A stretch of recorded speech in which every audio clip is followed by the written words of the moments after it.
Chronique du futur. L'étonnante histoire de Paul Amadeus Dienach. Les introductions tentent généralement de présenter l'essence d'un livre, en soulignant les éléments les plus importants de l'histoire que vous vous apprêtez à lire. Mon introduction ne fait pas cela. Je vais plutôt vous raconter l'histoire de la création de ce texte unique et son parcours des années 1920 à aujourd'hui. Ce livre contient le journal intime d'un homme qui n'a jamais voulu que ses paroles soient révélées au monde. Il relate une expérience qui n'a jamais été partagée par peur du ridicule et de l'incrédulité.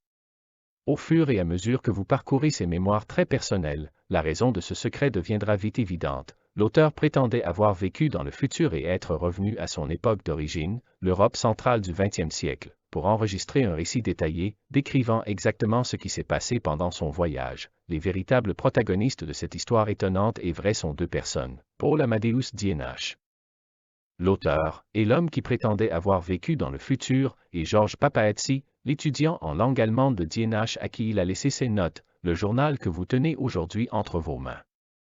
Après avoir fait les premières connaissances, commençons à démêler leur histoire étape par étape.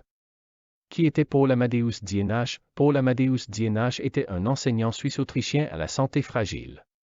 Son père était un Suisse germanophone et sa mère était une Autrichienne de Salzbourg. Dienach s'est rendu en Grèce à l'automne 1922, après s'être remis d'un coma d'un an causé par une maladie grave, espérant que le climat doux améliorerait son état. Pendant son séjour en Grèce, Dienach donne des cours de français et d'allemand afin de s'assurer un revenu minimum. Parmi ses élèves se trouve Georges Papahatsi, un étudiant que Dienach apprécie plus que tous les autres. Papahatsi décrit son professeur comme un homme très prudent et très modeste qui avait l'habitude d'insister sur les détails. Le voyage dans le temps, de la mythologie antique à la science moderne, chronique du futur, une histoire vraie, cachée par les francs-maçons, est maintenant révélée. Dienach, comme nous l'apprend Papahatsi, est né dans la banlieue de Zurich et a vécu son adolescence dans un village proche de la grande ville suisse. Il a ensuite suivi des études humanitaires avec un fort penchant pour l'histoire des cultures et la philologie classique. On pense qu'il est finalement mort de la tuberculose à Athènes. En Grèce, ou sur le chemin du retour vers sa patrie en passant par l'Italie, probablement au cours du premier trimestre de 1924, avant de mourir, Paul Dienach a confié à Papahatsi une partie de sa vie et de son âme, son journal intime. Sans dire à Papahatsi ce qu'étaient ses notes, il lui a laissé des instructions simples. Il devait utiliser ces documents pour améliorer son allemand en les traduisant de l'allemand au grec.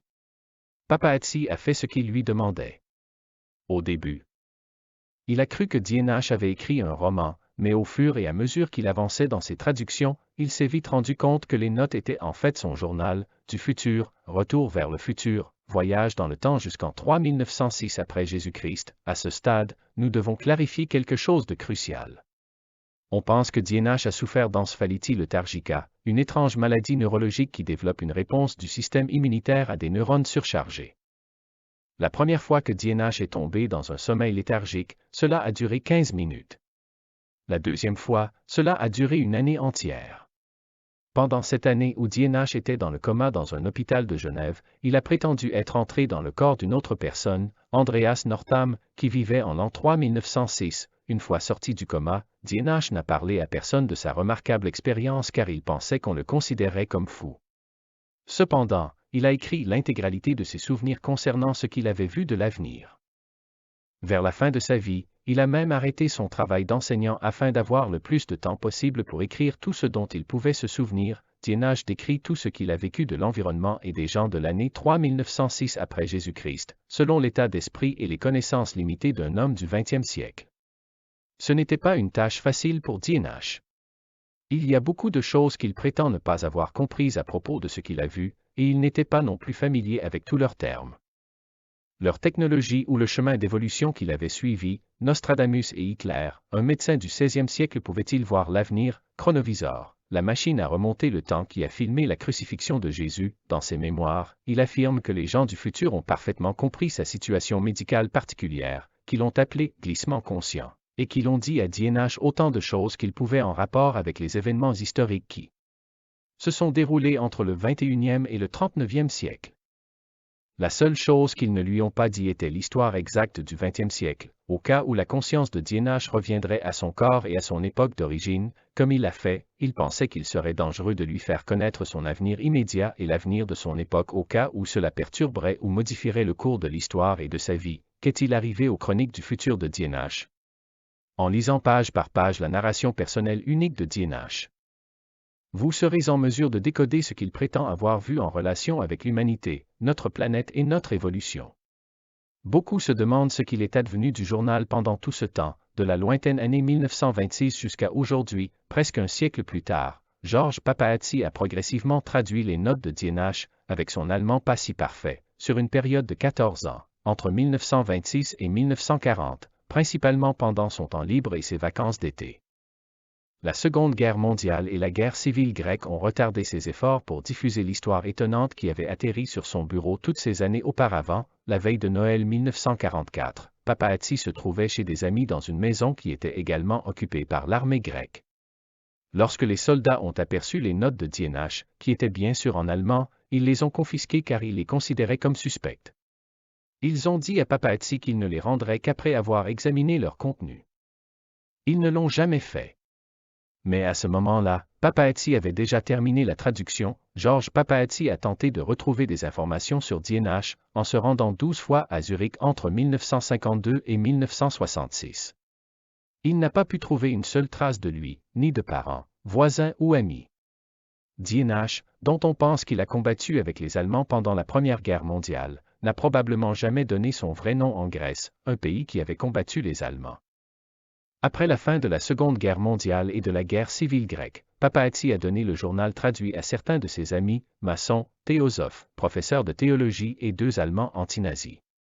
Lorsque tous ont réalisé ce qu'il avait entre les mains, le journal a été conservé dans un cercle philosophique étroit et dans la loge tectonique, dont il était membre. Le livre est pris très au sérieux par les francs-maçons, qui ne veulent pas que l'information soit diffusée à un cercle plus large. Ils considéraient que le livre était presque sacré, qu'il contenait une sagesse sur l'avenir de l'humanité et qu'il valait mieux le garder pour une minorité. Finalement, après de fortes contestations, Georges Papahatsi a décidé de publier le journal de D&H. C'est à cette époque que la Grèce entre dans la phase la plus dure de sa dictature de 7 ans, en 1972. Les fortes protestations de certains milieux ecclésiastiques, qui considéraient le livre comme hérétique, et la chute de la dictature un an plus tard, condamnèrent la première édition à l'oubli. Personne ne s'intéressait à l'avenir quand le présent était si intense et viol. Tous ces facteurs, ainsi que le langage difficile et le style brut des notes de D&H, qui mélangeaient des éléments de son passé et son expérience du futur, rendaient le journal encore plus difficile à comprendre. Seules quelques personnes ont eu le temps, la patience et les connaissances nécessaires pour décoder le savoir secret qui était codé dans près de 1000 pages. Une autre édition a suivi en 1979 en Grèce. Mais une fois de plus, le livre disparut et on n'en parla plus guère. Sauf aux rares personnes qui en connaissaient l'existence. Après tout ce silence, Papahatsi est mort, et sa famille n'a pas souhaité poursuivre son travail, sauvé de l'oubli. Achille Sirigo et les Chroniques du futur. 22 ans ont passé avant que le journal ne soit repris par Radamanti Anastasaki, un membre haut placé de la loge maçonnique de Grèce, qui a décidé de publier le livre à petite échelle, exactement comme il avait été écrit auparavant. C'est alors que j'ai découvert le livre pour la première fois et que j'ai commencé à le restaurer. Sans les sentiments qui ont empêché Papahatsi de faire quelque chose de plus qu'une traduction exacte des scripts sacrés de son maître. Près d'un siècle après l'écriture originale, il s'agissait d'une tâche à entreprendre pour qu'un lecteur du XXIe siècle puisse vraiment comprendre ce qu'un homme du XXe siècle voulait dire. C'est ce que j'ai fait, en veillant à ne rien changer au contenu, mais en éliminant les notes non pertinentes concernant la vie de D&H et en mettant l'accent sur son expérience du futur. Mais dans un langage plus simple et sans les lacunes de la narration de D&H, j'ai essayé de garder intacte la véritable essence de son histoire. C'était ma dette envers D&H, dont les chroniques de l'avenir ont complètement changé ma perspective de la vie. Rien de plus, rien de moins. Mon seul objectif était de le rendre accessible à vous tous, car si l'expérience de D&H était bien réelle, ce livre contient des informations révolutionnaires, ce que les francs-maçons ont clairement reconnu, et a le potentiel de changer radicalement votre vision du monde et de l'humanité. Maintenant que vous connaissez le contexte de cette histoire unique, je vais simplement déposer l'avenir entre vos mains avec un extrait de l'introduction de l'édition 1979 du livre par Georges Papahatsi, l'homme qui a personnellement connu D&H, le traducteur des textes originaux, connaissait personnellement D&H. Sa conviction est que l'inspiration et l'écriture de ces textes n'étaient pas une création imaginaire de D&H, basée sur son éducation et ses capacités de perspicacité. Il s'agit d'un véritable phénomène de parapsychologie qui était lié à sa vie. Peut-être a-t-il ajouté ses propres éléments, peut-être n'a-t-il pas vu ou vécu tous les événements qu'il décrit et présente de manière si vivante. Ce qui est certain, c'est que la plupart des éléments de base de ces textes sont des expériences vraies qu'il a vécues, il a vécu à l'avance une partie du futur à venir et un phénomène métaphysique d'une clarté incroyable lui est arrivé, un phénomène de parapsychologie qui se produit rarement avec une telle intensité et rugosité.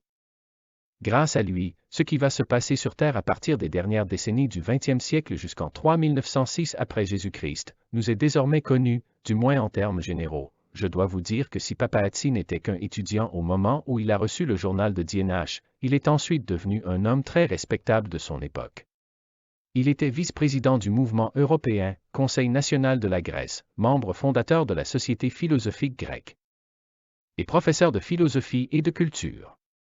Il a pris beaucoup de risques en publiant l'œuvre de D&H, ce qui reflète à lui seul sa foi inébranlable en son authenticité. Je vous laisse maintenant avec le journal de D&H, une chronique du futur.